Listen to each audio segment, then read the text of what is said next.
একটি শান্ত জলাভূমির ধারে বাস করত একটি বুড়ো সারস। বয়সের ভারে তার ডানা দুর্বল, কিন্তু মনটা ছিল শান্ত ও জ্ঞানী।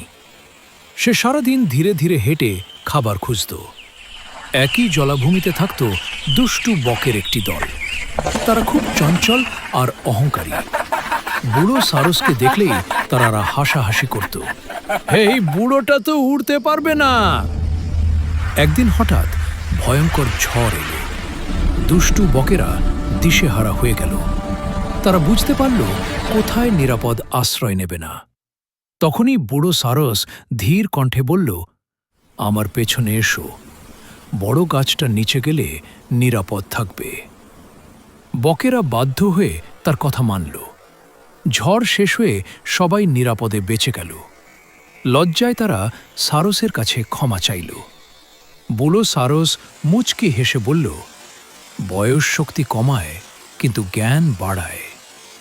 সেই দিন থেকে দুষ্টু বকেরা আর কাউকে কষ্ট দেয় না।